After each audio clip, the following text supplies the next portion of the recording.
Nous recevons l'entraîneur de l'OL. C'est très très rare qu'on ait un entraîneur de Ligue 1 dans notre studio, donc on est vraiment ravis d'avoir Pierre Sage avec nous ce soir. Bonsoir. Bonsoir, merci de m'accueillir. Bonsoir Pierre. Bonsoir. Merci d'être venu jusqu'à nous. Ça fait très longtemps qu'on n'avait pas eu d'acteur de l'Olympique lyonnais Alors, sur RMC. Dis pas trop Ouais, pour les entraîneurs et tout, parce que je te rappelle qu'on traîne une forme de malédiction. J'aimerais pas qu'on malédiction guigne Pierre et l'OL. Pas du tout. Elle a été rappelée hier parce qu'il se trouve, Pierre, que parfois dans des interviews en présentiel ou pas d'ailleurs. Non, même par téléphone. Par la téléphone, malédiction, parfois derrière les La résultats. dernière s'en grande sortent interview sans qu'on a fait, c'est Eric Roy. Regardez où il en est. Excusez-moi, il est vrai. exceptionnel Peut-être en Ligue des changé, en fait. Champions. Ah bah, donc, peut-être qu'on a changé, alors qu'il n'y a Bah plus de oui. malédiction. Peut-être on est devenus des porte-bonheur, qui sait. C'est le bon moment alors. Ouais, c'est le Alors, bon moment, Pierre. Bravo. Pierre, on va parler de l'OL, on va parler du parcours d'entraîneur, on va parler de foot en général, mais il faut qu'on démarre par un truc très important pour nous dans Oui, l'after. c'est important. Thibaut Leplat n'est pas là ce soir. Thibaut nous parle de Pierre Sage depuis Avant que nous on ne connaissait pas Pierre Sage. Avant, En fait, avant que Pierre Sage n'existe. Voilà. Ah oui. Donc, quelle est la vraie nature de tes rapports avec Thibaut Leplat? Parce qu'on a besoin de savoir quand même. Nous, on est un peu. C'est Conseiller énigmatique. occulte, Non, il n'y a rien de tout ça. Coach privé. coach mental. Par moment, Coach oui. mental. Par moment, oui. Un bon soutien par moment aussi. Non, très clairement, j'ai lu ses livres que j'ai appréciés, à la fois par la qualité de ce qui était écrit, mais aussi par les sujets. Et un jour, j'ai organisé une conférence sur le football et je voulais donner des angles un peu différents que ceux qu'on a l'habitude d'entendre. Et donc, j'ai contacté Thibaut qui a rapidement accepté de venir s'exprimer sur ce qu'était le beau jeu d'un point de vue philosophique. Et depuis, on ne s'est plus quitté. Je crois que ça remonte à 2019. Donc voilà, ça fait 5 ans qu'on se... C'est pas une légende alors. Non, C'est pas un mytho, Thibaut. Non. En tout cas, on a bien accordé nos versions. On verra. Voilà, est-ce que le beau jeu s'applique aujourd'hui à l'OL? Est-ce que Pierre Sage est satisfait du rendement actuel de l'équipe? Depuis notre match contre Strasbourg, plutôt. Avant ça, pas du tout. Donc, c'est quelque chose qui s'est construit avec le temps et la stabilité de l'équipe. Malgré tout, on a utilisé quand même déjà aussi beaucoup de joueurs, donc c'est assez paradoxal. Mais dans tous les cas, l'idée, c'est de le faire perdurer et surtout de faire perdurer les performances pour que les résultats restent ceux qui sont dernièrement. Alors Pierre, moi j'aimerais revenir au départ, au début de l'histoire. Ça fait même pas un an. Exact. On n'a pas encore fêté l'anniversaire de Pierre Sage à Lyon. Tu es devenu quand même, vous êtes devenu quand même, à partir du moment où on entraîne Lyon, un personnage central du football français, parce que c'est un de nos plus grands clubs. Mais quand on arrive comme ça, à la tête d'un club comme l'OL, et qu'on n'est pas connu, et que dans le CV, il n'y a pas de ligne, j'ai entraîné j'ai entraîné ça, j'ai fait ci, j'ai fait ça, l'environnement doute de cette personne qui vient d'être nommée. On se dit, mais d'où il sort celui-là? Qu'est-ce qu'il est capable de faire? Et c'est exactement comme nous, si on nous nomme à la direction d'une chaîne ou quoi, on peut être habité par une forme de syndrome de l'imposteur. Est-ce qu'un entraîneur, quand il est nommé alors qu'il n'a pas de CV, dans un club aussi important que Lyon, il arrive avec une forme de trouille, une forme de pression, il se dit, qu'est-ce que je vais faire? Non, puisque les conditions au départ étaient facilitantes pour moi, parce que ça devait être au départ qu'un match, puis ça en a été 2, puis 3, puis 5, et toujours avec l'idée qu'un autre coach allait arriver. Et étant donné qu'on a gagné les 3 derniers matchs et que les choses se sont stabilisées un peu à la fois... Les 3 premiers, quand vous êtes arrivé? Non, on a perdu... À ma tête, l'équipe a perdu les 2 premiers matchs. Ensuite, on a gagné les 3 suivants. C'est difficile de dire l'équipe a perdu et on a gagné. Je m'associe qu'aux victoires. L'entraîneur a gagné les 3 suivants.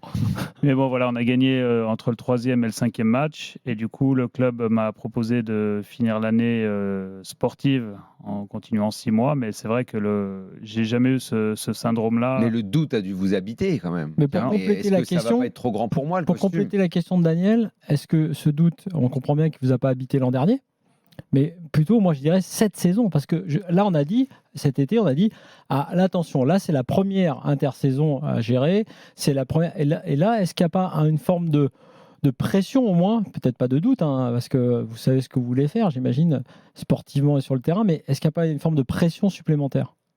Pas du tout, puisque je dirais que c'est même mieux et plus simple, dans ce sens où je sais que je suis attendu, mais je sais aussi que j'ai plus de temps. Je sais que j'ai eu la possibilité de travailler avec l'équipe, même si ça n'a pas été salvateur sur nos 2 premières sorties.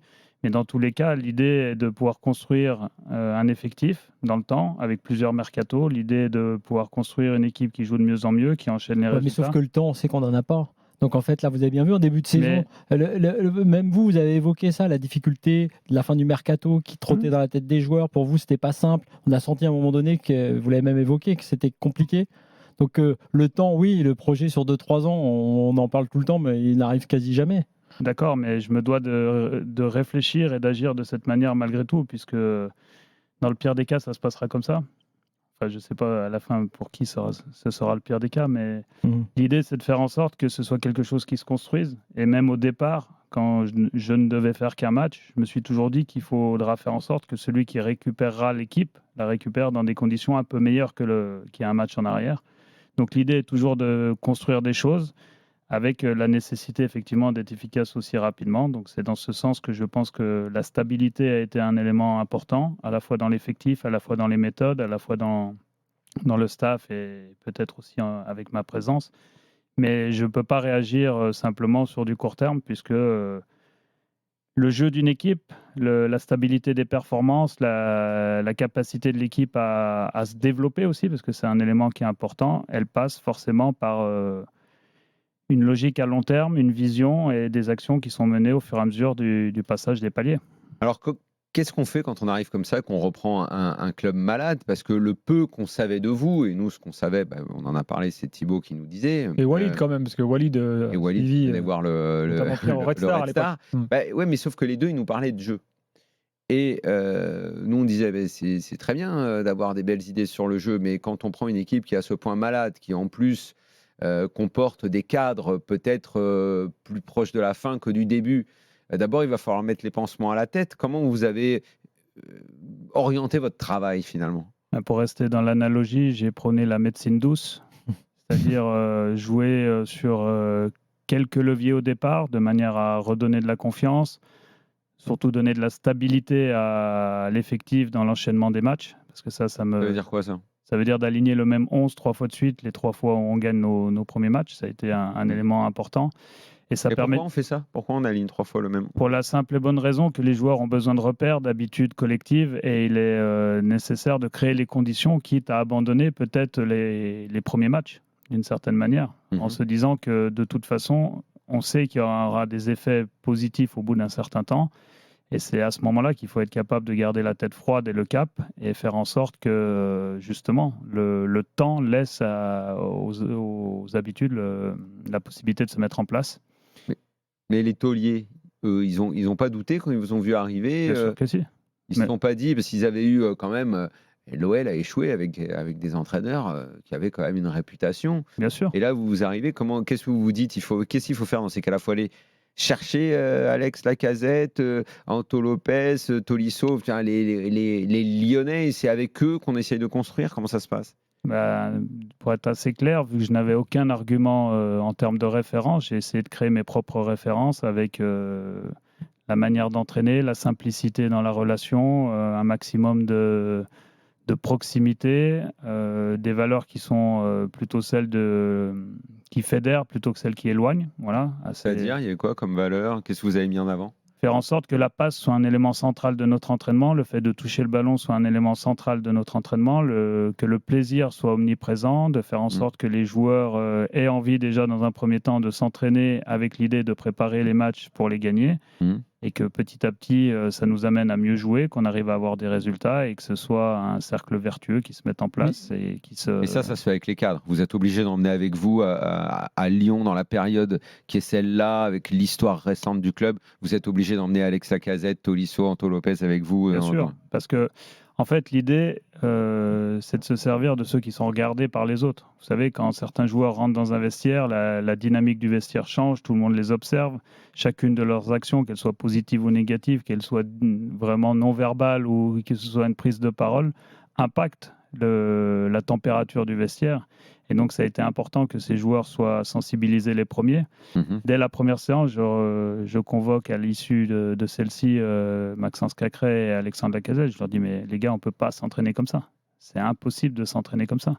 Et donc, je comprends... Pourquoi il y avait quoi à l'entraînement? Comme ça, rien. En fait, il n'y avait aucune intensité. Ah oui. aucune rigueur dans le fait de réussir les choses, simplement une émotion plutôt négative qui prend rapidement de la place plutôt qu'une endurance à être performant dans le temps. C'est-à-dire toutes Donc les c'est pas étonnant que ça marche pas le week-end après. Si à l'entraînement il n'y a pas les bonnes passes, il n'y a pas la bonne intensité, il y a pas. Et dans tous les cas, je me doutais que j'allais pas résoudre ce problème en 5 semaines, parce qu'on était à 5 semaines de la trêve hivernale. Je savais dans un premier temps qu'il fallait réunir des conditions pour avoir un groupe en confiance capable d'enchaîner avec les mêmes joueurs pour que les performances arrivent. Par contre, à partir du moment où la trêve hivernale a été finie et que mes fonctions se sont confirmées, j'ai travaillé sur l'entraînabilité de l'équipe en faisant en sorte que l'intensité devienne un élément central de notre système d'entraînement. Mais dans ce cadre-là, là, sur la gestion des Lyonnais historiques du vestiaire, Lacazette, Tolisso, c'est aussi une contrainte parce que c'est facile de s'en faire des alliés parce que vous avez besoin les uns des autres, mais quand il faut les sortir de l'équipe, et c'est plus compliqué que d'autres, justement, pour vous aussi, en légitimité. Pour moi, il ne s'agissait pas de les sortir de l'équipe, étant donné que ce sont des bons joueurs et qu'à ce moment-là, Mais ça l'équipe peut avait arriver, et besoin. ça peut vous arriver après. Si on ça va arrive, parler d'Anthony Lopez tout à Voilà. l'heure. si ça arrive, c'est effectivement parce qu'il y a des contre-performances ou parce qu'il y a une attitude qui n'est pas en phase avec ce que demande la C'est situation. ce qu'on disait du vestiaire en disant les Lyonnais, les cadres lyonnais ont un peu pris le pouvoir, c'est eux qui font la loi. Est-ce que tout ça, vous l'avez à la fois ressenti? Est-ce que vous l'avez géré? Comment vous avez géré J'ai ça? fait en sorte que la seule loi qui règne, ce soit la loi de gagner des matchs et la loi d'être performant ensemble. Après, faire la loi, ça veut dire quoi? Ça veut dire mettre les autres sous pression en permanence, décider de tout ce qui se passe? Non. Aujourd'hui, ils avaient une mission, hier, ils avaient une mission, et cette mission, c'était de sauver leur club de cœur. Peut-être que certains. Vous avez joué sur cette fibre-là, c'était important. Bien sûr, ça. c'était important. Ouais. Puisque beaucoup de joueurs arrivaient dans ce vestiaire. Donc, ils n'ont pas la même conscience Bien de la sûr. situation. En tout Bien cas, sûr. il n'y a pas les mêmes enjeux. Donc, dans tous les cas, c'était important que ces joueurs-là soient aussi les premiers modèles de ce que pouvait être un redressement. Et honnêtement, ils l'ont assumé. Mais à contrario, puisqu'on parlait d'Anthony Lopez, c'est intéressant, le fait qu'il soit resté là, parce que maintenant il est sorti de l'équipe, le fait qu'il soit resté est un problème, dans le sens où avoir quelqu'un qui n'est pas content de ne pas jouer, c'est normal, faut se mettre à sa place, mais qui aurait dû partir, ça aurait été plus simple pour vous qu'il parte, on est d'accord? C'est un problème s'il a une mauvaise attitude. Aujourd'hui, Bon, c'est pas que le regard, même d'un gars, Oui, même c'est s'il a sûr. une bonne attitude, qui est là, dont vous savez qu'il n'est pas content de son sort, et qui est un historique qui est adoré par les supporters, est-ce Ouais. que vous préféreriez pas, vous, le soir, en vous disant, bah, putain, ça fait chier, j'aurais préféré qu'il parte quand même? Je pense que dans tous les cas, il a le respect de ses partenaires, le respect de son club, parce qu'il le crie haut et fort qu'il aime son club, donc il fait en sorte quand même que les autres puissent travailler dans de bonnes conditions. Lorsqu'il est en séance, même s'il a peu de perspectives de jouer, il donne le meilleur pour que la séance se passe du mieux possible. Et s'il sort de ce cadre-là, à la fois je saurais le rappeler à son devoir, mais aussi ses partenaires sauront le faire. Vous savez, c'est difficile pour lui de vivre cette situation-là, mais il a aussi derrière lui un certain nombre d'années au club et il ne faut pas qu'il mette en péril l'image qu'on a de lui, parce que malgré tout, et malgré tout ce qui est dit, notamment sur les réseaux sociaux, on a une bonne image de lui et il se doit de faire perdurer Même celle-ci. l'interview qu'il a faite à l'équipe vous a pas gêné, perturbé, n'a pas gêné le vestiaire? Pas du tout, parce que comme je l'ai dit à vos confrères, on savait déjà ce qu'il allait dire, et il s'en est ouvert auprès de nous. Là, c'était simplement, je pense, histoire de faire valoir ça auprès du grand public. Dernière question là-dessus. Le choix de Perry, c'est votre choix? Le choix de Perry, c'est au départ un recrutement en club qui arrive dans un timing qui est un peu bizarre, mais qui correspond aussi au mercato du Brésil, puisqu'eux font leur saison sur les années civiles. Ça crée une situation à un moment qui n'était pas idoine par rapport au fait que l'équipe, à ce moment-là, n'était pas du tout sauvée et avait besoin d'atteindre les 35 points. Donc la décision qui a été prise, ça a été de continuer dans l'état avec Anthony jusqu'à la fin de saison, à condition que ses performances soient celles qui étaient présentes avant Noël. Donc il a su le tenir. Et Lucas a intégré petit à petit l'équipe avec la Coupe de France. Et aujourd'hui, effectivement, c'est devenu une décision de club de faire jouer Lucas et de faire en Oui, il y a sorte une que dimension Anto, politique aussi, on le sait. et que Anto soit Mais pour vous, par exemple, pour un autre rôle. Quand on dit une décision de club, ça veut dire que c'est pas forcément celle du coach. Ça peut y avoir des discussions avec les dirigeants. Alors Et vous c'est savez, ce que je comprends. même ma mise en place, c'est pas ma décision. Donc mais forcément, dans un club, il y a des décisions. Oui, mais la décision de mettre tel ou tel joueur titulaire, normalement, c'est la décision du coach. Non. Ça dépend de plein de choses. Et c'est effectivement moi qui fais jouer l'équipe. Mais après, il y a des choses qui sont imposées par rapport aux aspects contractuels, notamment. On a eu le cas avec Ryan Cherky sur le début de saison. Tant qu'il n'avait pas prolongé, il n'avait pas le droit de jouer. C'était très clair pour tout le monde. Et donc, à partir du moment où c'est institutionnel, en tant que salarié de l'institution, je me dois de respecter ces choses. La gestion des deux. Juste non, on n'a pas le temps. sur les gardiens. On est déjà à la bourre. Là. D'accord. Petite pub et on revient. Et on continue les discussions avec Pierre Sage. Le 32-16 est ouvert. Supporter lyonnais, on vous attend. À tout de suite. Daniel Riolo, Florent Gautreau sont là. Pierre Sage avec nous ce soir, entraîneur de l'OL en studio avec nous. On est ravis d'avoir Pierre. On continue la discussion. J'avais juste une toute petite question pour finir sur le dossier sur les deux gardiens. Oui. Non, c'est juste que finalement, la gestion qui a été trouvée de mettre l'un en Coupe de France, l'autre en championnat, c'était quand même la meilleure des solutions pour vous? Je ne sais pas si c'est la meilleure, c'est quand même d'usage de le faire entre le numéro 1 et le numéro 2. Certains clubs inversent à un moment lorsque la compétition avance. Moi, j'avais choisi au départ de mettre Anthony en Coupe de France malgré tout parce qu'on jouait qu'une fois par semaine et c'était, je considère, des matchs de reprise à ce moment-là. Mais à partir du moment où les matchs de Coupe de France ont eu lieu la semaine, Lucas Perry a joué. Mais je ne sais pas si c'était la bonne ou la mauvaise solution, mais dans tous les cas, ça lui a permis aussi de rentrer dans le club petit à petit et dans l'équipe. Et faire un truc, c'est un détail, mais faire ce qu'a fait Ancelotti avec Lounine et Courtois, c'est-à-dire changer le gardien sur le dernier match, sur la finale, c'est un truc que vous pourriez faire, ça, en règle générale? C'est une question qui se pose, mais en même temps, c'est un rapport à la justesse qu'on veut dans notre management. Je sais que Nantes l'avait fait une année, il me semble, avec Lafont. Comboiré l'a fait, ouais. Mais voilà, je pense pas qu'il y ait de bonne ou de mauvaise solution, c'est simplement un choix et qui laisse des traces ou pas. Pierre, l'été a été quand même compliqué parce que après la deuxième partie de saison et tout, les fameux matchs miraculeux, cette fin de saison complètement folle que le club a accompli, on se disait ça va peut-être permettre à Lyon de se calmer, de faire un mercato tranquille et d'entamer la nouvelle saison dans la peau de ce que doit être Lyon, à savoir un candidat au top 5 minimum. Mais l'été, il ne se passe pas exactement comme prévu. Des joueurs doivent partir, ils ne partent pas. Des joueurs arrivent dans tous les sens, entre ce qui sont arrivés cet hiver et cet été, avec des sommes folles dessus. Comment l'entraîneur regarde, puisque je ne sais pas si vous avez été mêlé au mercato, parce qu'on a l'impression que le patron faisait un petit peu dans son coin. Comment vous regardez pendant tout l'été votre effectif pour que vous soyez finalement conduit à 10 jours de la fin du mercato, fin août, à dire cette phrase qu'on a beaucoup commentée nous et qui finalement s'est avérée exacte, pourvu que ça se termine et qu'on fasse le ménage dans le vestiaire et que je sache avec qui travailler. Ça devait être une angoisse tout ça. En fait, il y a un paramètre que vous n'avez pas évoqué dans la présentation, c'est les joueurs qui sont là, qui pensent partir et qui Absolument, au final vont rester. C'est vrai. Et ceux-ci, selon moi, ce sont les plus difficiles à gérer puisqu'ils sont à la fois dans une gestion de l'après avec l'éventualité d'avoir un futur aussi qui se joue dans le même club. Et je pense que ça a des effets sur les autres puisque tu t'entraînes au quotidien avec des joueurs un jour qui ne seront peut-être plus là le lendemain et avec lesquels tu ne peux pas te projeter.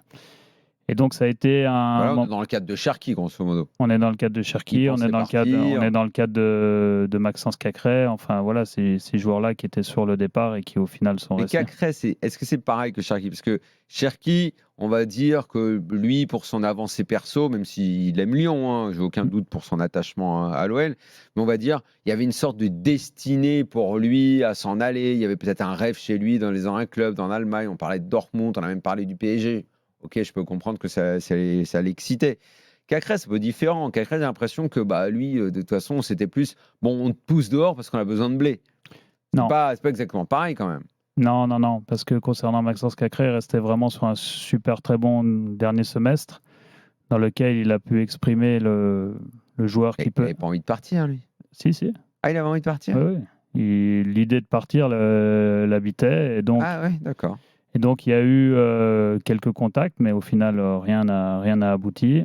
Et, donc, il faut le récupérer dans ce cas. Voilà. Et donc, il faut lui remettre la tête face au projet qui est le sien maintenant, à savoir celui de l'OL, même si je pense qu'il s'en est rendu compte assez rapidement.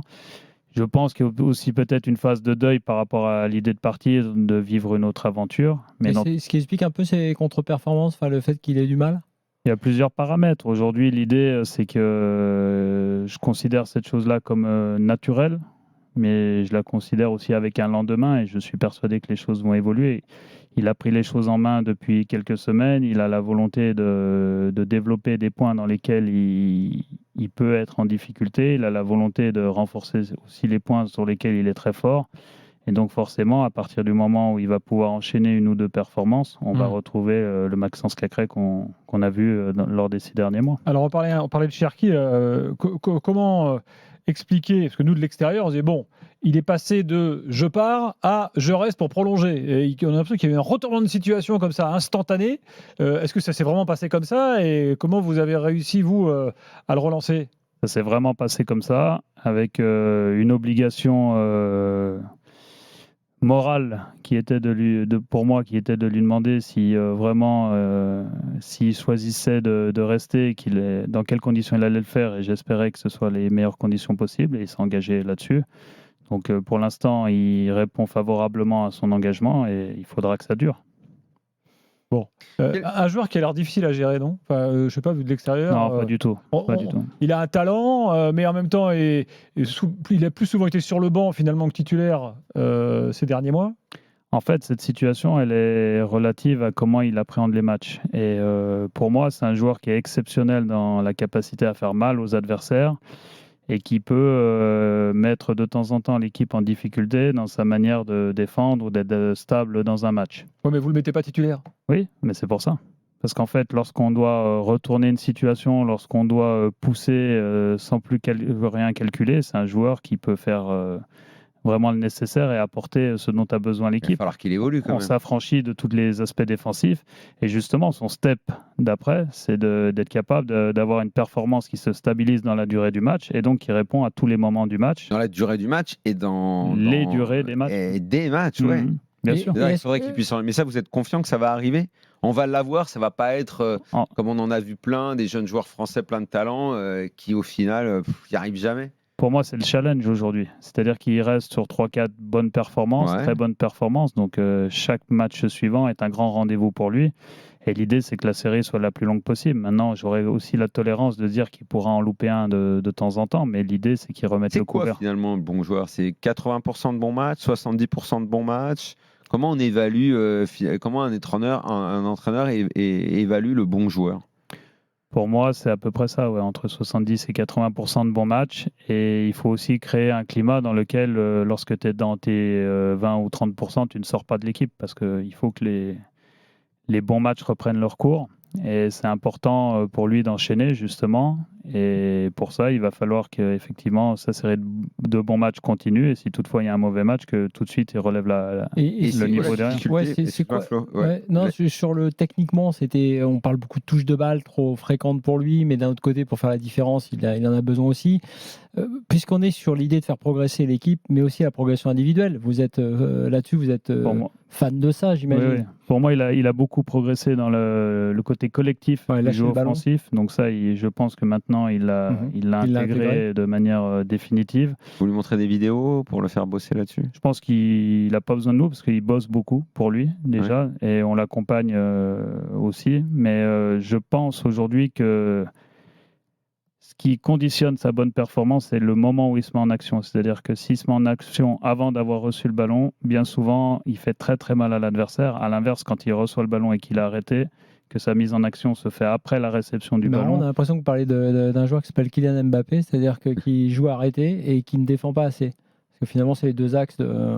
Ouais, ce sont des joueurs complètement différents, mais je pense que l'un et l'autre ont à la fois la capacité de faire évoluer ces choses-là. De toute manière, concernant Kylian Mbappé, je pense que dans le club dans lequel il joue maintenant, il n'aura pas le choix.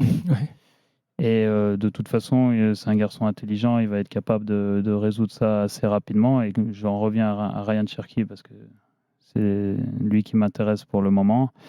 L'idée, c'est de faire en sorte que justement, ils comprennent qu'est-ce qui fait la différence dans son jeu et quels sont ces petits détails qui vont faire que la différence est plus vite dans le sens du jeu. plus vite dans le sens du jeu, Quelle est plus une vite dans tendance la pour mise le en confort action. de sa technique, d'être dos au jeu, de contrôler tranquillement, éventuellement de dribbler un gars et après de se mettre dans le sens Voire collectif. d'arrêter le ballon et Aussi. d'engager ensuite quelque chose en direction de l'adversaire. Et à chaque fois qu'il se met en action avant d'avoir reçu le ballon, on s'aperçoit que l'effet sur l'adversaire est énorme. Absolument. L'autre question, le concernant, c'est qu'à mon sens, hein, mais peut-être je me trompe, s'il joue derrière l'attaquant, dans ce qu'on appelle un poste de 10, on a l'impression que c'est là que ses qualités vont pouvoir s'exprimer. Sauf que ça n'existe plus. Sauf que c'est très difficile. Les entraîneurs disent en tout Et puis cas ça que c'est correspond pas à ce compliqué. que décrit Pierre. Un 10 qui part lancer. Bon. Il Bon. peut parce il se positionne assez bien dans l'interligne et il n'a pas besoin non plus d'une grande distance pour pouvoir se lancer. Mais dans tous les cas, aujourd'hui, moi, je ne raisonne pas trop en termes de poste avec lui parce qu'il joue à la fois sur le côté et à la fois en soutien de l'attaquant en fonction des matchs et des organisations collectives. Mais c'est une zone de jeu dans laquelle il va toujours et dans laquelle on lui demande d'aller, étant donné qu'il est capable à la fois de combiner dans des espaces courts, d'éliminer individuellement, de délivrer des passes décisives. Il a toutes les conditions d'un bon numéro 10 tel qu'on l'entendait avant, mais c'est surtout le secteur de jeu. En gros, c'est 4 défenseurs, 2 gars devant la défense, dont Tolisso plus 1, comme ça je le voyais. Si on parle d'un triangle, il serait en haut en position de 10, Lacazette devant lui et 2 mecs sur les côtés. Fofana ou un autre, ou bref, vous en avez beaucoup des joueurs de côté. Est-ce que ça c'est équilibré comme schéma pour votre OL? Ça dépend de l'adversaire, ça dépend ce qu'on veut faire quand on a le ballon et pas le ballon. Il y a des matchs où on va prendre encore plus de risques et peut-être se démunir de nombre, je dirais, au milieu, de manière à avoir beaucoup de maîtrise dans ce match-là. Mais à l'inverse, sur des matchs où on va devoir gérer des transitions, où l'adversaire aura un peu plus de possession, peut-être que l'organisation collective se jouera avec 3 milieux récupérateurs et lui, il défendra sur un côté. C'est pour ça que je ne raisonne pas en termes de poste, mais en termes de position. Et sur justement ces de postes position, c'est où De il position est dans le placé jeu. sur le terrain. C'est où son secteur de jeu lorsqu'il aura la balle. Un mot sur un match qui nous a marqué, où on a dit là, Pierre Sage s'est un peu enflammé. L'an dernier, c'est le match du PSG. Ouais.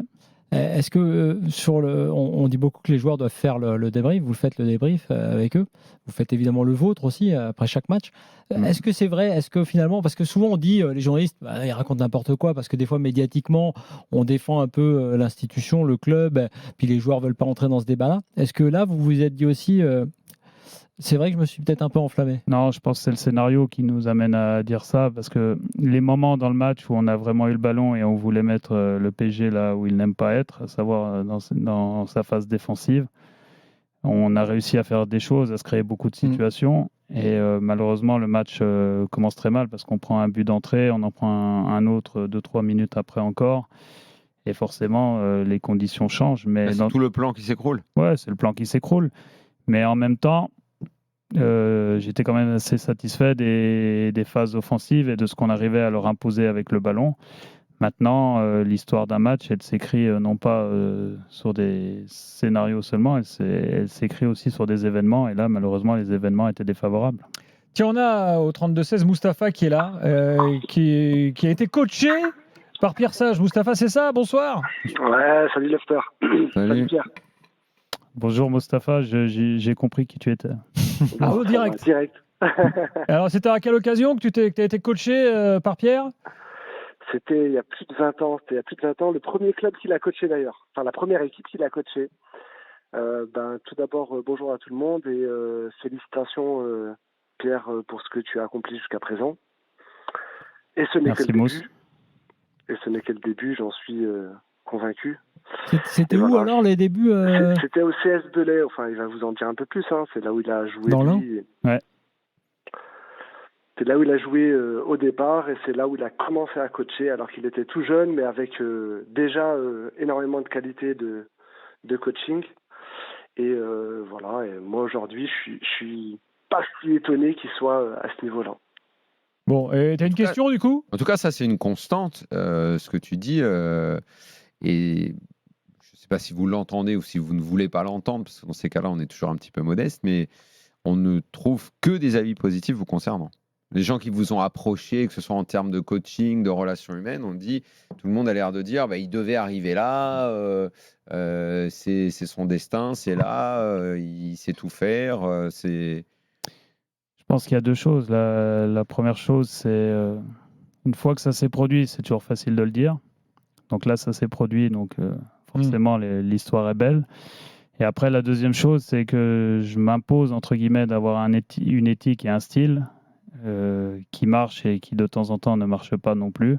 Mais dans tous les cas, j'espère être reconnu à la hauteur de cette éthique et de ce style-là, et de faire en sorte... Comment le définir, ce style, d'ailleurs? Ah, c'est pas la grosse doudoune rouge, le style. Non, parce que j'ai vu qu'elle plaisait pas trop, mais en tout cas, on va venir sur tous ces sujets. On avait analysé la collection OL. Ah, vous êtes allé prendre la doudoune la plus moche. Elle n'est pas digne d'un bon prof de PS, celle-là. Ah si, justement, elle est très propre. C'est pour ça que j'ai failli mettre un pantalon. J'en reviens au style sage. Alors, Après, on fera le style vestimentaire aussi. Oui, on en parlera, il n'y a pas de souci. L'idée, en fait, il s'est construit avec le temps, et dernièrement, je dirais que la version actuelle, elle s'organise autour de trois éléments majeurs. Le fait de presser l'adversaire pour récupérer le ballon le plus vite possible, ce que je n'ai pas réussi à mettre en place l'an dernier, en tout cas, je n'avais pas la volonté. De sortir le ballon proprement pour avoir la possession dans de meilleures conditions dans le camp adverse. Donc ça commence à apparaître, et du coup, ça a des effets sur notre jeu offensif et la capacité à attaquer le dos de l'adversaire lorsqu'on est en situation d'attaque rapide, d'attaque placée. C'est-à-dire que l'adversaire soit sous menace permanente, et si ces trois éléments sont dans le jeu, ils sont assez représentatifs de mes attentes. Alors, le but n'est pas d'être sans arrêt dans l'originalité, hein. C'est pas le but d'un entraîneur de foot. Mais ce que vous venez de dire là, on apprécie tous ça, mais en gros, c'est le football d'aujourd'hui. C'est à la fois le football d'aujourd'hui, et c'est aussi une version idéale de ma vision. Et des fois, il y a un décalage entre ce qui se passe et la version idéale. Mais dans tous les cas, l'entraînement, les retours de match, les réorganisations tactiques, d'effectifs vont dans ce sens. Puisque de toute façon, je pense que c'est nécessaire de mettre ces choses-là en place pour être performant aujourd'hui. Et comme vous le dites, c'est un élément important aussi du football actuel, puisque les conditions de jeu nous imposent aussi ça dans l'autre sens. C'est-à-dire que l'adversaire cherche à nous presser, donc c'est difficile de sortir le ballon. L'adversaire protège le dos, donc c'est difficile de le déséquilibrer. Et l'adversaire veut sortir le ballon pour nous mettre en difficulté. C'est toujours des vases communicants, en fait. C'est ça. Parce que tout le monde essaye de jouer de la même façon. Genre, il n'y a plus tellement de styles différents, en fait. C'est vrai, c'est un rapport il y a très peu d'équipes aujourd'hui qui jouent bloc bas, qui laissent l'initiative à l'adversaire et qui contrent. Ouais. Ça commence à se diffuser de plus en plus. D'ailleurs, c'est pour ça que l'autre jour, quand on m'a demandé mon avis sur la valorisation de la Ligue 1, je pense qu'elle mériterait d'être valorisée un peu mieux, puisque on commence à voir ces choses de manière un peu plus régulière et dans de plus en plus de clubs. Ça, par rapport à quelques années en arrière. Oui, mais je pense même que certains coachs... On l'a évoqué. Qu'on fasse une nouvelle pause. Juste sur les coachs comme Luis Enrique contre Le Havre, et je l'ai évoqué sur un autre coach étranger, qui avait un petit peu presque pas remarqué que la Ligue 1 était costaud comme ça, et que c'est pas si simple de gagner un match. Même les joueurs s'en rendent compte quand ils arrivent. Flo, il a fait 1 heure sur BFM TV, il prend la confiance. Respecte-lui la pub et tout, c'est pas possible. Il est pas... Attends, c'est avant 30 la pub. Il y a moins de pubs sur BFM que nous. Hein. Allez, à tout de suite, on continue la discussion avec Pierre Sage dans quelques secondes. Il est 23h22 pile. Pierre Sage toujours dans l'after avec Daniel Riolo, avec Florent Gautreau. Gilbert, oui. juste parce que sur les valeurs. Il a vraiment pris la confiance. Mais non, mais les valeurs de Pierre, il a expliqué une chose. Il y a un point dont on parle dans l'after, donc c'est l'occasion de parler à un coach. Ressortir proprement. Bon, j'ai envie de dire presque impensif maintenant, mais c'est vrai que c'est important. Les fameuses relances courtes des gardiens. Qui parfois dans certaines équipes, moi j'ai souvent dit, quand on n'est pas capable, quand techniquement on est un peu embêté, quand on n'a pas le gardien j'ai l'impression que maintenant c'est presque un diktat inverse qui fait qu'on s'oblige à faire ça, quitte à se mettre parfois en danger. Est-ce que vous dites, vous à vos joueurs, vous êtes capable de dire, attention, la relance courte n'est pas une obligation, il n'y a pas de honte à relancer loin, pas en tribune forcément, mais à relancer long. Parce que ça c'est pas très loin du coup. Non mais en fait je pense qu'il faut sortir de l'idée qu'il faut sortir court pour sortir court. On sort court dans l'idée de sortir d'un pressing et donc déjà d'éliminer des joueurs et donc d'avoir de moins en moins d'adversaires qui protègent son but. C'est dans ce sens que garder la balle pour aspirer des joueurs, les attirer peut être intéressant, mais c'est aussi intéressant lorsqu'il y a un gros pressing adverse de manière à pouvoir éliminer des lignes et à avoir des avantages dans le dos de la première ligne. Pour faire ça, il faut avoir et des joueurs techniques et des joueurs en mouvement, des joueurs disponibles. Ouais. Et surtout des joueurs qui n'ont pas peur de recevoir le ballon dans certaines zones. Donc technique. De haut but. Courageux. Oui. Il y a oui. aussi une C'est ce que je relation au courage. sous-entendais, quoi. Non, Bah, mais il y a aussi, et oui, le courage est souvent relatif aux ressources qu'on a. Mais, Oui, après, non, c'est vrai qu'après, il peut y avoir des joueurs techniques qui sont un peu trouillards, quoi. mais c'est encore une fois, pour moi, la plus grande force d'un joueur, et on entend beaucoup de coachs, notamment il y avait Guardiola qui avait dit ça à la fin d'un de ses entraînements, qui leur dit la seule chose qu'il leur reprochera, c'est de ne pas vouloir toucher le ballon, de ne pas créer ces lignes de passe qui permettent au jeu de se développer. Et à partir du moment où sur le terrain, on a des joueurs qui ne sont pas dans cette logique, on joue en infériorité numérique et l'adversaire profite de ça. Tout à l'heure, pendant la pub, on parlait du niveau de la Ligue 1 et nous, on l'a beaucoup dit en termes de coach, a quand même pas mal progressé. Vraiment, on a pu les bétonneurs, les non-matchs, je veux faire déjouer plutôt que jouer. L'important, c'est de bien rester en place et toutes ces phrases qu'on a commentées pendant des années. Quand vous les regardez, les autres coachs de Ligue 1, alors évidemment, pour vous, c'est difficile de délivrer les bons points, mais restons positifs. Les entraîneurs, vous avez été surpris, vous avez découvert des gens, vous avez regardé leur équipe, vous dites a priori, je ne m'attendais pas à ce qu'ils nous imposent ce genre de choses. Pour moi, aujourd'hui, alors c'est plus l'été, hein, mais le tube du moment, c'est Strasbourg. Merci Pierre.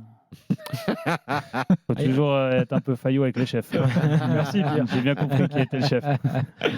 Non, plus sérieusement, voilà, quand on a joué contre eux, c'est une équipe qui nous a démontré vraiment des intentions qui étaient à la fois inscrites dans l'ensemble des joueurs, qui ont duré dans le match, qui ont par moments été limite suicidaires. Mais des joueurs jeunes et naïfs. Mais voilà. Mais dans tous les cas, avec ce type de joueurs, avec des talents en devenir, avec cette idée qui les anime tous et qui les rassemble, avec un coach qui n'a pas peur de continuer dans ce sens, et ce, peu importe l'évolution dans le match, je pense que c'est une équipe qui va progresser sur le plan collectif et dont les résultats vont être très bons cette année.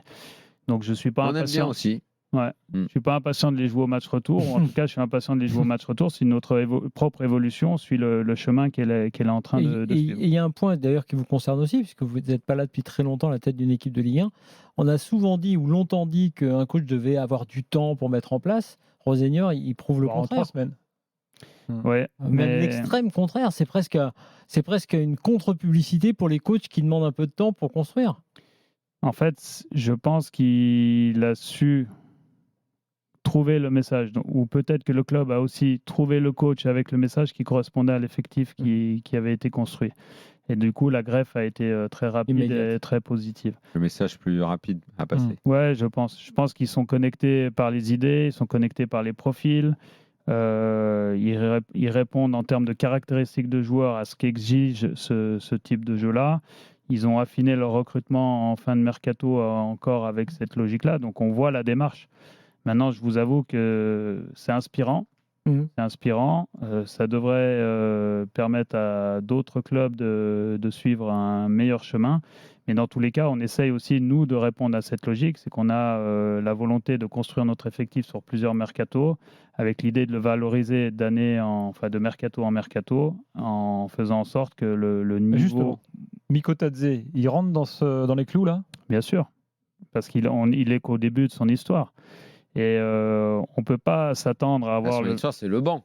Parce que c'est la Casette, le titulaire de banc. Son histoire, c'est Metz, dans un premier temps. Une arrivée à Lyon avec beaucoup d'attentes. Une bonne pression aussi, je pense, pour lui.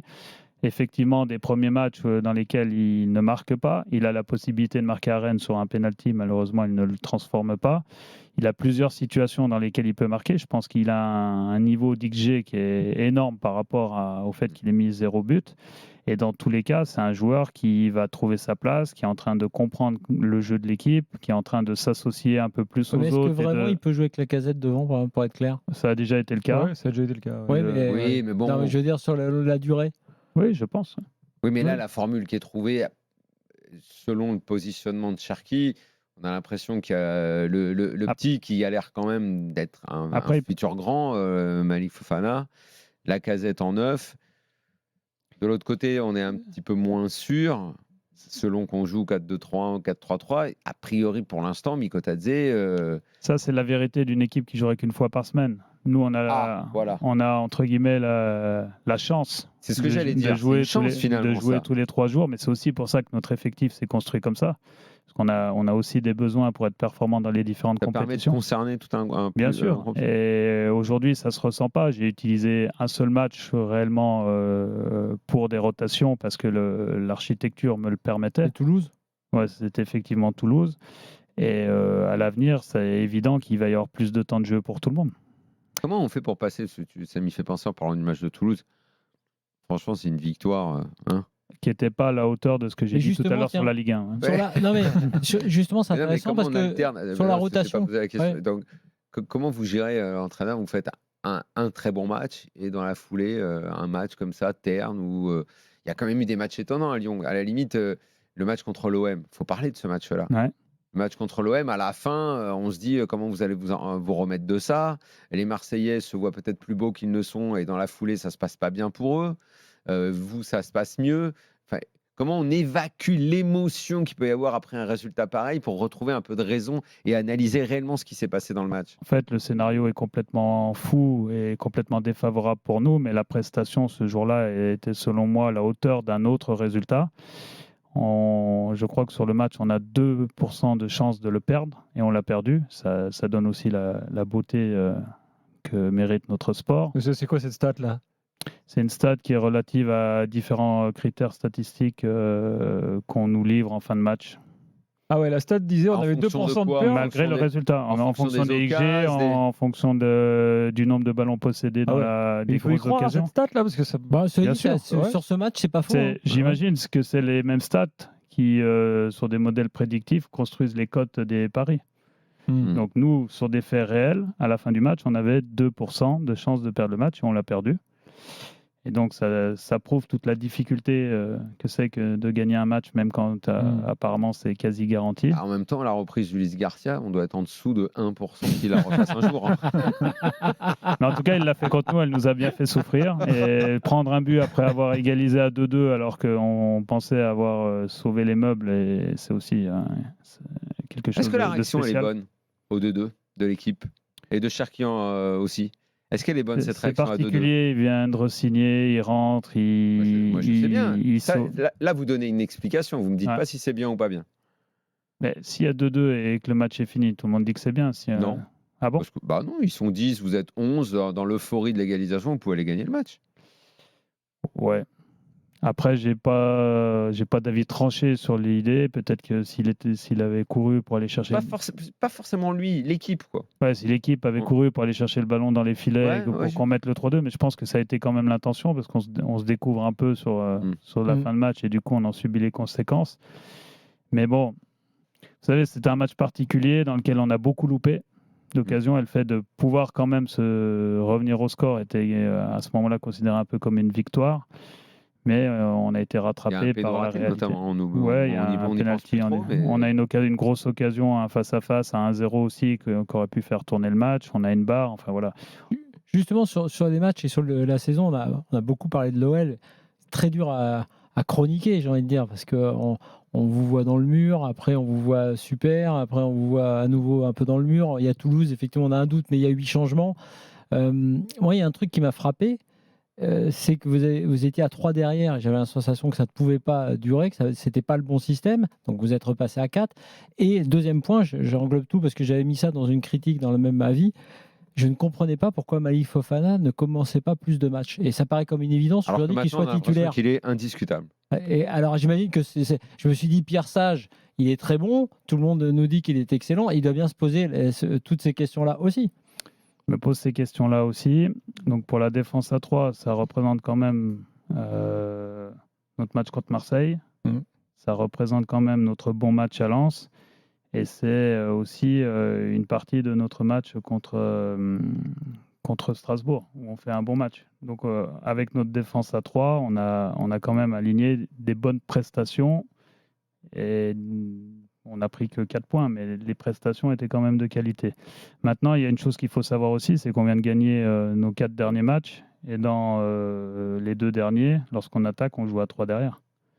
Parce qu'on a un système qui évolue en fonction de comment on attaque et comment on défend. Pour moi, L'organisation, le fait de défendre à 3 ou à 5, comme certains l'entendent, autant ça peut paraître peu ambitieux, mais dans notre match contre Marseille, on joue à 3 avec 2 arrières latéraux qui sont les 2 défenseurs axiaux de côté, avec nos premiers latérales, notre premier axial qui centre sur le deuxième axial qui marque le premier but, et notre deuxième but, c'est un dédoublement d'un axial qui centre pour Ryan Cherki. Donc à aucun moment, le fait d'avoir mis ces 3, j'avais fait ce comparatif avec Rennes et Stéphane, c'était un moment où, quand on a des doutes, c'est un moyen de se rassurer? Non, c'est lié à des caractéristiques de certains joueurs de notre effectif et surtout à ce que fait l'adversaire. On continue les discussions dans quelques secondes. Pierre Sage toujours avec nous dans l'after. À tout de suite. 23h36, Daniel Riolo, Florent Gautreau sont là. Pierre Sage est avec nous ce soir. Il y a 2-3 questions quand même d'actualité un peu brûlantes là. Qu'en est-il de Wilfried Zaha? Est-ce qu'il y a un problème Zaha? Est-ce qu'il sera dans le groupe ce week-end? Pierre, qu'est-ce que vous pouvez nous dire ce soir? Pour l'instant, il s'entraîne, donc il postule. Après, j'ai eu une bonne discussion avec lui la semaine dernière par rapport aux problèmes que nous avons rencontrés. Mais l'idée, c'est pas de sanctionner pour sanctionner. L'idée, c'est simplement qu'il prenne conscience de ce qu'on attend de lui dans notre club. Et je lui ai dit qu'on avait quand même recruté Wilfried Zaha. Donc, on aimerait bien voir Wilfried Zaha. c'est clair. Quoi, c'est le cousin qui est là en ce moment? On l'a vu, nous, que c'est le cousin, mais si vous le confirmez, ok. Très bien. Même à l'entraînement, alors. En fait, il est arrivé, il était en retard dans sa préparation, c'est une chose. On l'a rapidement intégré malgré tout. Il a été décisif sur sa première entrée en jeu. Ensuite, il a été titulaire. C'est la suite qui a été moins bonne, mais ça, pour l'instant, ça n'a rien à voir avec sa capacité de joueur. Ça a à voir avec sa capacité à vivre avec notre équipe. On en parlait tout à l'heure des fameux 2 matchs par semaine. En ce moment, il y a tous les sujets sur la surcharge du calendrier. Les joueurs se plaignent. Bon, je ne pense pas qu'on soit en surcharge de matchs à Lyon, parce que dans le meilleur des cas, vous arriverez à un total acceptable.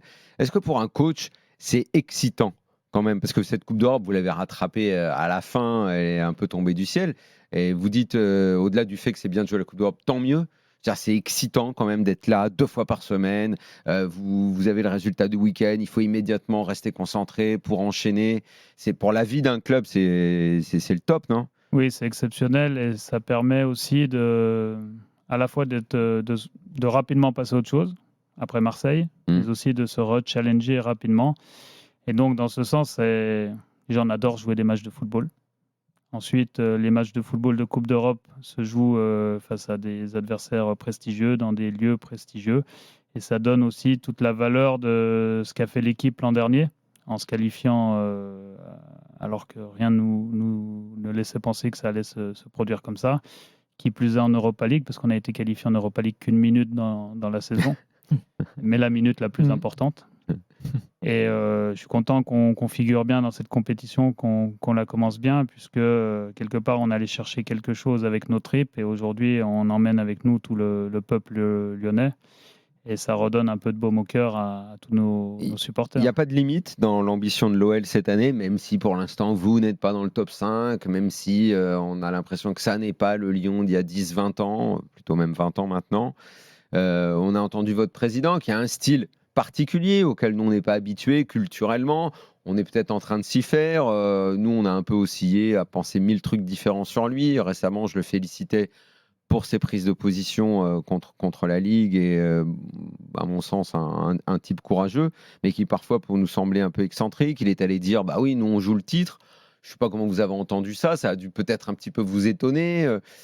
Comment vous vivez dans cet environnement lyonnais où le président n'est pas là Comment ça se passe au fond? Où il y a l'ombre d'un ancien président aussi qui plane. En fait, et où on ne sait pas trop quelle est l'ambition du club finalement. Par rapport aux objectifs, c'est qu'ils ont été dans un premier temps annoncés par notre directeur sportif qui visait la Ligue des Champions. Le propriétaire a apporté une précision, c'est la Ligue des Champions avec le titre. Quelle précision quand même. Maintenant, moi, je garde ma ligne. Je m'étais dit qu'il faudrait qu'on soit positionné à 10 journées de la fin et qu'à ce moment-là, on verrait quel serait notre... Ça veut dire quoi, positionné à 10 journées de la fin? C'est dans la roue comme au Tour de France? Voilà, exactement. Avant le dernier contre la montre. Quand Textor dit l'OL doit être champion, Là, vous dites, moi, je garde mes objectifs. C'est un peu curieux dans un club que les objectifs soient pas fixés clairement, même si parfois fixer les objectifs, c'est Moi, je compliqué. m'occupe pas de fixer la destination, je m'occupe du chemin. Oh, ouais. Pas mal. On croit entendre Thibaut le plat. Donc, je vais le dire autrement. Non, mais Pierre, après tout, Non, dire que le président dise ça, je l'ai dit, culturellement, on a le droit d'être différent, il a peut-être une mentalité américaine, il dit ça. Moi, j'avais dit, d'ailleurs, moi, je trouve pas ça choquant s'il a envie de le dire après tout. Ça ne fait pas reposer sur vous une forme d'obligation, vous ne l'avez pas pris comme ça. non, je ne l'ai pas pris comme ça. Je l'ai surtout pris avec l'idée, parce que en plus, ça a été annoncé à un moment où on était beaucoup moins bien qu'on ne l'est maintenant. Voilà, exactement. Et donc, l'idée, c'est de pouvoir capitaliser un maximum de performances et donc de points et pouvoir se rapprocher de ses attentes. Si toutefois on arrive à les atteindre, bah, je pense que ce sera historique. Tout le monde sera content si vous êtes en Ligue des Champions, on va dire quand même. Voilà, mais c'est un objectif si on retombe raisonnable. si on retombe dans les étoiles, c'est pas si mal quand même. Ouais, exactement. J'aimerais qu'on parle un peu quand même d'Alexandre Lacazette. On a l'impression que pendant des années, à Lyon, on parlait de l'ADN lyonnais, genre Édouard G, l'ADN lyonnais, Édouard qui nous racontait ça, que c'est très important pour le club. Pourquoi cet accent? J'ai l'imitation un peu ratée de Doudou G. Ouais. J'ai l'impression quand même qu'au fur et à mesure des années, ça se délite un peu. C'est-à-dire que là, les Lyonnais qui restent dans l'effectif, ils sont plutôt sur la fin que sur le début. Il paraît qu'au centre de formation, il n'y a plus les pépites qu'il y avait avant qui sortaient tous les ans. Que là, il y a un petit reflux quand même. Bon, après, Lyon a formé tellement de joueurs que peut y avoir aussi de temps en temps des moments un peu plus durs. Lyon est toujours dans le top 3 des centres de formation. Donc, est-ce que ça, c'est quelque chose d'important? Et puis Lacazette, qu'est-ce qu'il représente aujourd'hui pour vous au quotidien? Donc Lacazette, il représente au quotidien tout ce qu'on souhaite que soit à la fois notre équipe et notre club. C'est-à-dire quelque chose qui a bien marché, quelque chose qui marche bien encore, et surtout qui se base sur à la fois l'amour d'un club, la volonté de construire nos victoires sur une forme de jeu qui est plutôt offensive, plutôt créative. Et surtout, il représente aussi les générations, parce qu'il est de 91. Chez nous, c'était une très belle génération. Il y a eu les 87, les 91 notamment. Et aujourd'hui, à l'entraînement, il y a un 2007. Donc, il a 16 ans de moins. Donc, ça pourrait être son fils père, ou l'inverse. Ouais. Voilà. Et c'est un peu ce passage de témoin qu'on souhaite faire perdurer, même si les générations sont un peu moins fortes sur les promotions actuelles. On sait aussi qu'on a au centre de formation, notamment à partir des 2009, des très très très bons joueurs. Mais malgré tout, vous verrez, il y aura un ou deux bons joueurs dans les générations précédentes. Avant, on s'habituait à avoir 5-6 bons joueurs à l'OL par promotion. Mais aujourd'hui, les autres clubs travaillent aussi. Nous, on a peut-être laissé un certain nombre de choses de côté à un moment. Et voilà, on en paye les frais aujourd'hui, mais dans tous les cas, le centre de formation est un élément important pour nous et il faut qu'on continue notre histoire entre le centre de formation et l'équipe première. Pierre, c'est quoi votre apprentissage du foot? Quand vous étiez gamin, les gens qui vous faisaient rêver, les entraîneurs que vous avez aimés, les joueurs que vous aimiez, comment le foot est venu dans votre vie? Très rapidement et de manière complètement inattendue, parce que je ne suis pas du tout issu d'une famille de footeux. J'ai joué dans la cour d'école comme tous les gamins, puis après au club. J'ai été très fidèle à mon premier club, celui qu'évoquait Mustapha tout à l'heure, parce que je suis resté 17 ans, 17 licences consécutives dans le club de Belley. Ensuite, j'ai navigué dans différents clubs du département de l'Ain. J'étais un petit footballeur amateur qui s'est rapidement rendu compte que ça n'allait pas se jouer sur le terrain, en tout cas de ce côté-là de la ligne. Et je me suis rapidement formé puisque je passe mon BE2. À ce moment-là, j'avais 26 ans seulement. Et en parallèle de ça, je vais passer une maîtrise de management du sport. Et pour un mec qui n'était pas très bon au foot, qui n'est personne dans ce milieu, je pensais que tout était fini pour moi. Donc j'ai continué à travailler et en 2016, j'ai eu un espèce d'électrochoc qui m'a amené à m'ouvrir à d'autres courants, donc la périodisation tactique et le jeu de position qui venait se relier à l'approche systémique que j'ai de cette activité. Et, Qui vous a emmené vers ces découvertes-là? des lectures et surtout beaucoup d'interviews que j'ai pu voir. Donc le foot, vous l'avez pensé. Vous êtes ce qu'on appelle un intellectuel du foot. Je sais pas Plus si qu'un praticien qui en tout cas, je l'ai pas remet beaucoup. en place les expériences. Je l'ai pas beaucoup tout ça. pratiqué. Voilà. Donc le fameux, si t'as pas été joueur pro, tu fermes ta gueule, tu sais rien, quoi. Parce que nous, on l'a beaucoup entendu, nous. Hein. Ouais, mais bon, en tout cas, voilà, si ça peut donner de l'espoir à ceux qui, comme moi, n'ont pas été joueurs, c'est une très bonne chose. Mais malgré tout, je pense que ce sont deux métiers différents. Mais dans tous les cas, je sais aussi que les joueurs ont des avantages sur moi dans leur légitimité, dans les messages à donner, dans la manière de donner les messages, dans la manière de lire un vestiaire. Et j'essaye d'apprendre vite. Ouais, j'entends bien l'histoire de l'avance, mais on a vu tellement d'anciens très bons joueurs qui n'étaient pas forcément les meilleurs pour faire passer les Et à messages. l'inverse, Et la d'anciens liste- joueurs moyens. Et la liste, devenir de on bons prend toujours entraîneurs. le même exemple, hein, mais Ouais. Saki au foot, il n'était pas bon, je pense que j'étais meilleur que lui. Hein. Et il a même dit qu'il fallait pas avoir été cheval pour être jockey, d'ailleurs. Ah oui. Et dans tous les cas, je sais que je serai un coach différent et je base mon approche sur la méthodologie d'entraînement, sur ma relation que j'entretiens avec les joueurs, sur peut-être une simplicité un peu différente et à toute épreuve. Et ensuite, j'ai donc dû à nouveau me reformer pour en revenir à l'histoire et j'ai passé mon brevet de formateur en VAE, j'ai passé mon diplôme professionnel en VAE parce que visiblement je sais mieux écrire qu'aller en formation, c'est en tout cas ce qu'on m'avait fait comprendre. Et ça m'a C'est compliqué d'être entraîneur quand même, hein, au niveau des diplômes et tout. Ouais, en France, c'est on a l'impression qu'il y a des compliqué chemins parce qu'il qui y a- sont un peu bouchés. Il y a à la fois des politiques internes qui font à un moment donné que tu es 4e ou 5e sur la liste. C'était mon cas lorsque j'étais au centre de formation à l'OL. Et donc, ça m'aurait amené à peut-être 7-8 ans d'attente avant de pouvoir être formateur. Et si toutefois je n'avais pas pris cette voie-là, j'aurais pas pu être directeur du centre en début de saison dernière. Et je n'aurais pas eu l'opportunité que j'ai eue et j'aurais pas eu la possibilité de passer l'UEFA Pro. Donc, c'est des choses qui m'ont été imposées, mais au final qui me sourient aujourd'hui. Mais ça ne m'a pas empêché de me former à côté, parce que j'ai passé un master professionnel au Portugal. J'ai fait beaucoup de stages aussi en Espagne pour comprendre les choses. En fait, je n'ai pas attendu après grand monde pour me former. Je me suis surtout ouvert à d'autres courants. Vous êtes allé vers la connaissance. Oui. Vous êtes allé rencontrer En fait, les vous gens. incarnez une sorte de nouvelle génération. Ouais, c'est ça. C'est complètement ça. Enfin, on avait en France là toute une série d'anciens joueurs qui, de façon mécanique, levaient le doigt en disant moi je veux être coach. Puis pam, il y avait une bascule comme ça presque naturelle qui se faisait. Maintenant, on a l'impression que ça n'existe plus. C'est plus si simple pour eux. Parce que y a des gens avec des parcours différents comme vous qui arrivent. De toute façon, cette ambition, je l'ai toujours eue. Pas dans ce club-là, pas aussi vite, pas dans ces conditions-là. Mais j'ai toujours eu l'idée de vouloir être au plus haut niveau. Je pensais simplement que j'allais être adjoint un jour et que ça allait être magnifique pour moi de vivre ça. Mais je me suis surtout occupé de capitaliser sur moi-même en me formant, en m'ouvrant à plein de choses, en lisant beaucoup, en essayant des choses, en rencontrant En écoutant du monde. l'after. En écoutant l'after depuis plus de 20 ans. C'est beau. Et pour la petite histoire, j'écoute Plus de l'after. 20 ans, c'est difficile.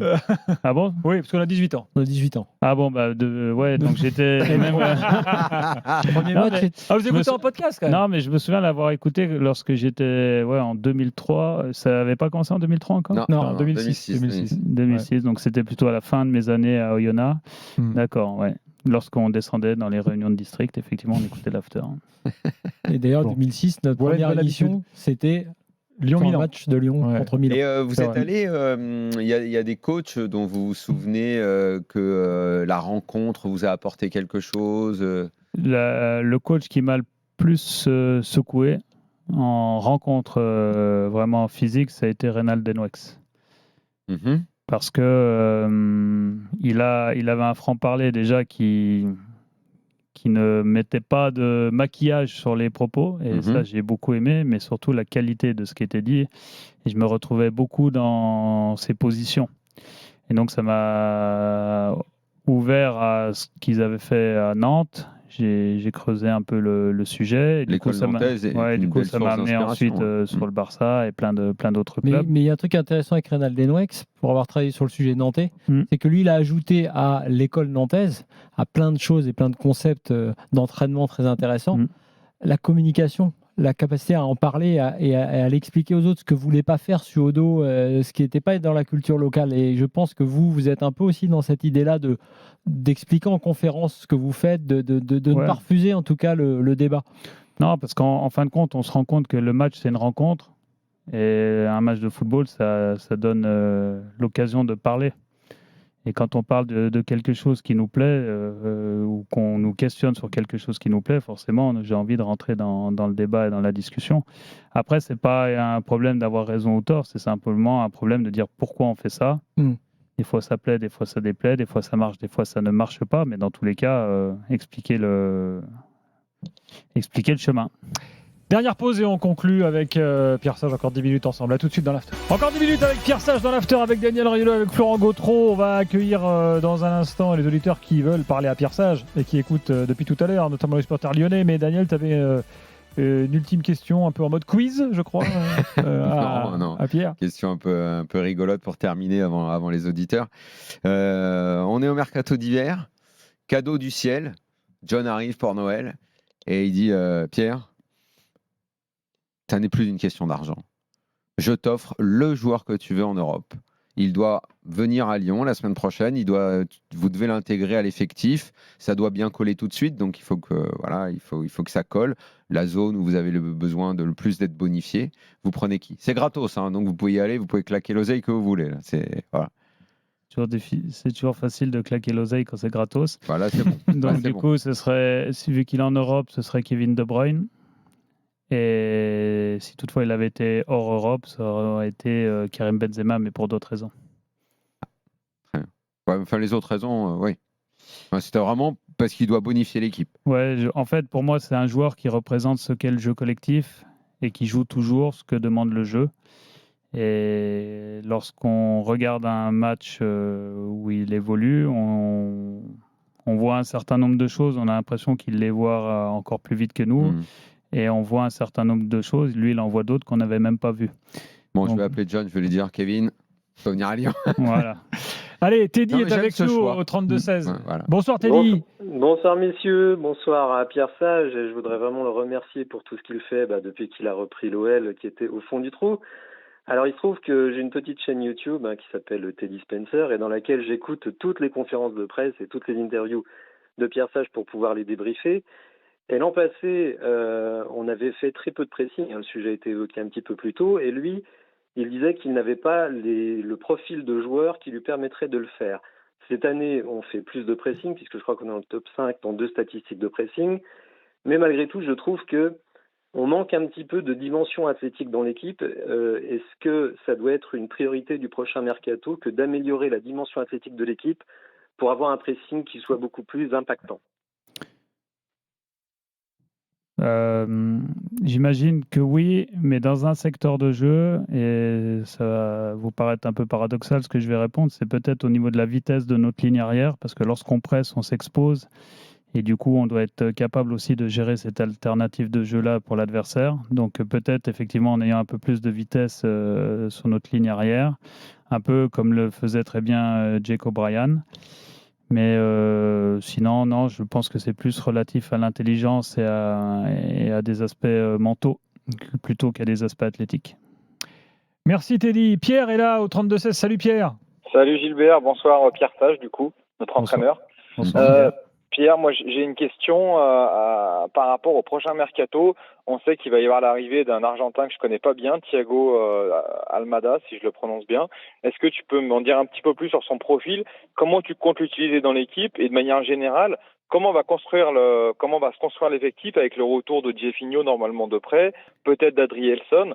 On a déjà un effectif énorme. Comment ça va se gérer? Est-ce que vous avez votre mot à dire? Ou si je te tutoie, est-ce que tu as ton mot à dire? Pas de problème pour le tutoiement. Avec tous les retours des extra-communautaires annoncés, on risque de s'acheter un problème. Donc, je ne pense pas que tout le monde reviendra. Il y a une chose à savoir, c'est que Thiago est un joueur qui est capable d'évoluer dans plusieurs positions, un peu à l'image de Saïd Benrahma, un peu à l'image de Ryan Cherki. Et l'idée, avant de parler d'un poste, un peu comme je le disais tout à l'heure à à Daniel. L'idée, c'est surtout de trouver une organisation et qui lui permette d'adopter des positions sur le terrain dans lesquelles il sera le plus à l'aise et il rendra le maximum de service à l'équipe. Donc, je ne me fais pas de soucis là-dessus. Ce sont des bons problèmes et l'idée, c'est plus nous aurons de ressources, plus nous aurons de solutions. Il est champion du monde avec l'Argentine, donc ça en ferait 2 à Lyon, des champions du monde, en l'occurrence argentin. Oh, plus de questions, les gars? Vous êtes, Du monde avec l'Argentine. Oui, c'est la Copa América. il est champion. T'es allé à Fico. Ouais. Il est à Almada, il n'a pas joué, mais il était dans le groupe. Ah bon? Oui. D'accord. Je vous le signale. Donc il était avec Coupe Figue. T'as le droit Avec donc coupe. tu touches, Donc, ça lui en touches fait la deux. médaille. Il y a de- 2 champions du monde. Lionel Charbonnier est champion du monde, non? C'est vrai. Il y a débat? Attention, ne glisse pas sur ce terrain. Lionel, il nous écoute. Tiens, je vous raconte une dernière histoire qui fait une histoire de coach. Luis Enrique, on l'a appris aujourd'hui dans un nouvel épisode du fameux doc sur Movistar.